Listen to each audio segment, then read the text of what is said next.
Hello Gemini, this is your September 2022 love guidance. We're going to go ahead and look into your energy when it comes to love in the month of September. So we're going to go ahead and get one card to see what the theme is, and then we will check out what the story is and get some animal spirit guidance towards the end of your reading. So we will first start off with the theme, the general theme for Geminis in the month of September. We're going to get one card to kind of determine what the theme will be. This is going to be for Gemini's sun, moon, rising signs. Okay, Geminis, you are going to possibly be dealing with change. There's something here about change, and it says, I understand that nothing can grow or evolve without movement. Most definitely. And at the bottom of the deck, there's something about discipline. I can accomplish what I set my mind to. Absolutely, absolutely. Love that. Okay, let's get 3 cards for Gemini to see what their possible situation will be in September. So let's see, Geminis.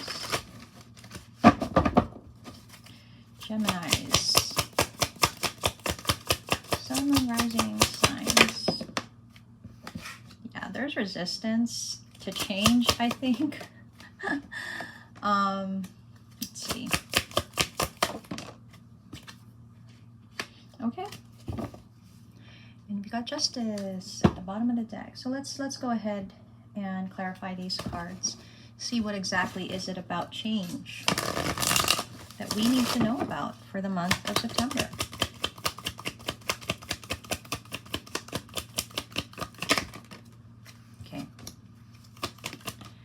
I'm seeing, if not stubbornness, an unwillingness to do something here. Okay.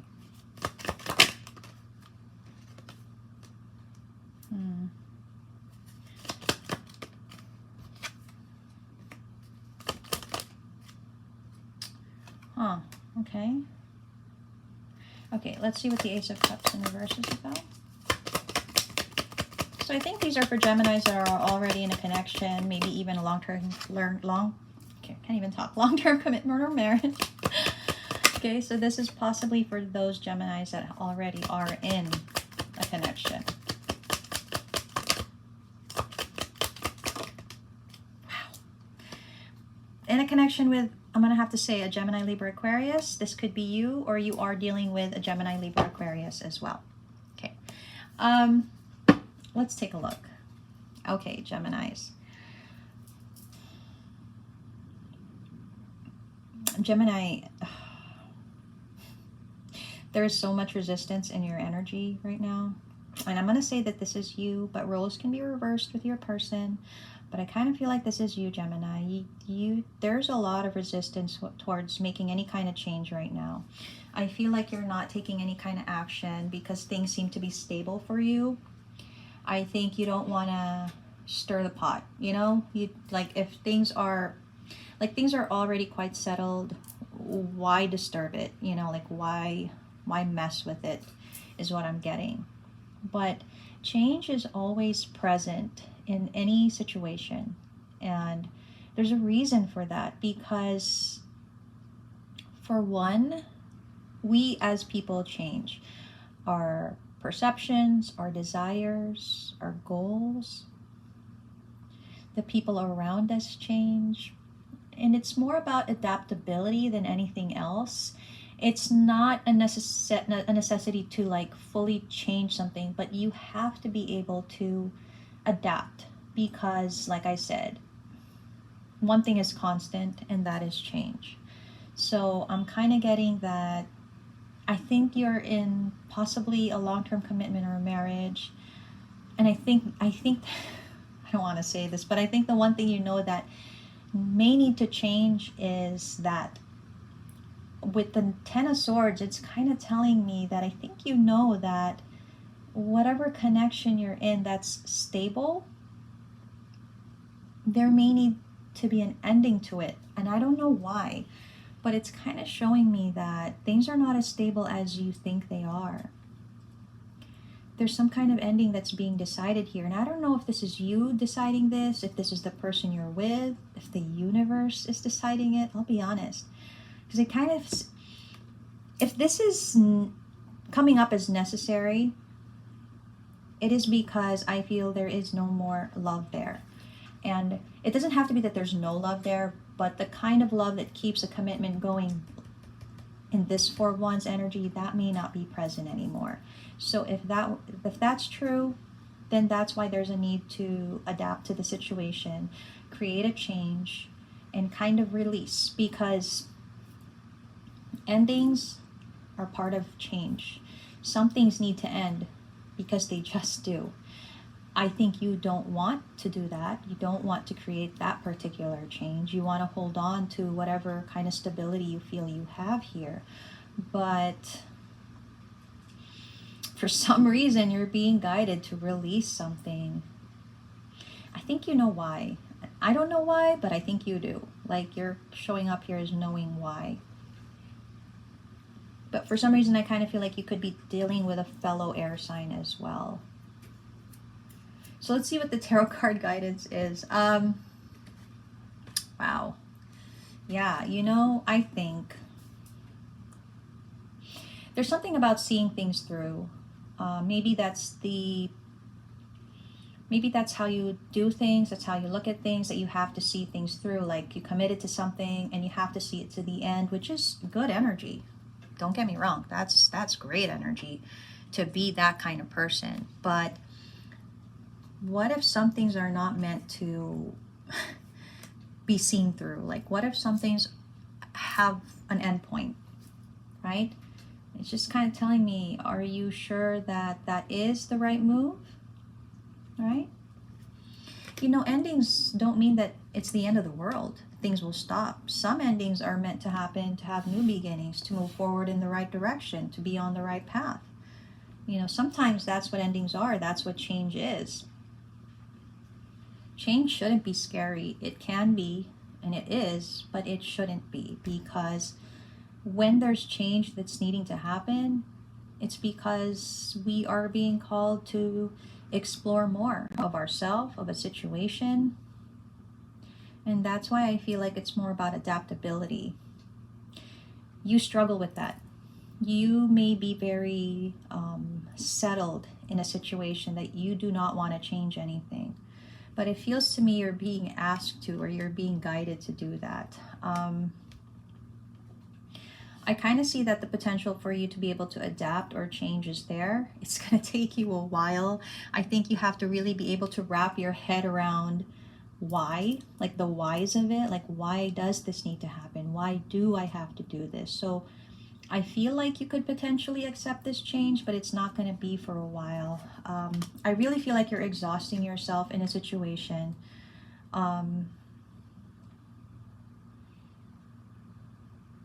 You feel like you need to know that you gave everything your all, up to the point of, this is enough. I've done everything that I can. But you seem to be, is this... I'm not gonna mention that because I'm not sure.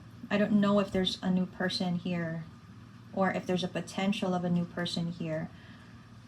But this Two of Cups is telling me you want more. And you know who created that change? It was you. When you wanted more from a connection, and your person in that connection was not giving you that, you yourself created this change. Probably unwillingly, but when we start to desire something more and it's not present in a situation that we're in, what's happening is the universe is giving us the opportunity to have what we're actually desiring. And I feel like you want more in a connection, okay? The thing is, you're going to have to put in some work too. It's not going to drop in your lap. And I think part of the work is you accepting a change, making a change, which I think you're having some difficulty with. You know, the pursuit of happiness is hard work.